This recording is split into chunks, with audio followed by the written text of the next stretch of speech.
Aquarius has been getting a lot of attention for the past few years and for a very good reason. Late in 2020, we started a big cycle that had your very sign as its focus, and now in March, we're about to hit another pivotal moment in that cycle.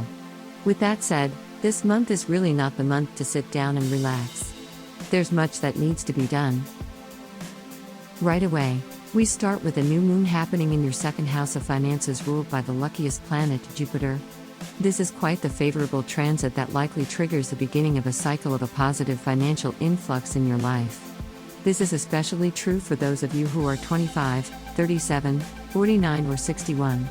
The one thing with Jupiter, though, is that he's also the planet of generosity, so it would be wise to show some gratitude to the great benefit to multiply this gain by giving some of it back to the community, especially for nonprofit organizations that have children as their focus, as he's also the patron of children and youth in general.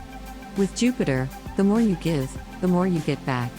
And in the spirit of selfish altruism, the Jupiter and Sun conjunction happening shortly after this lunation can also harness positive attention from these good deeds.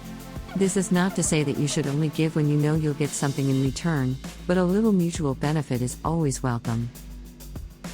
Not long after the new moon, we have the most significant transit for you, Aquarians. Both Mars and Venus will be changing signs and ingressing into your first house of the self, body and identity. This is where Saturn has been transiting through for the past 2 years, which might have brought a wave of low energy, especially for the Aquarius born at night. If this applies to you, having Venus and Mars, the two nocturnal planets entering the first house, can be a much-needed boost in vitality. However, it's important to note that Saturn and Mars have a little bit of an uncomfortable rub against one another. While Saturn wants to take things slow, Mars wants to push you past your limits to allow you to conquer your enemies. Be careful not to be too harsh and jump to forceful ways of tending to your goals and aspirations. It would be much wiser to lean on the powers of Venus to manifest union and peace. Those two are not the only planets changing signs. We also have Mercury joining Jupiter and the Sun in your second house. This is quite a positive place for Mercury since he is the planet of business, and the second house deals with financial matters. However, the sign of your second house is also one of Mercury's detriment. In turn, his usual rational and thoughtful ways of dealing with business matters can be muddled by emotions, dreams and aspirations. With that said, especially considering that Jupiter is bringing in the cash, it will be wise to avoid emotional spending or agreeing to any business enterprises just because it feels right. Ask for a second, third or even fourth opinions before going into any significant business ventures. Jupiter may be providing substantial financial help at the moment, but he won't stay in that house forever, so be sure you're not letting yourself get lost in your own fairy tale. Remember that money is of the real world, not the spiritual realm, so practicality is more than invited when tending to these matters. After Mercury changes signs, he also gains the enormous responsibility of ruling this month's full moon falling in your 8th house of other people's money, adding more detail to this narrative. Since they're in your second house, this means that Mercury opposes the home of the moon he rules, and in many ways, he may be working at cross purposes to what the moon is trying to bring into your life.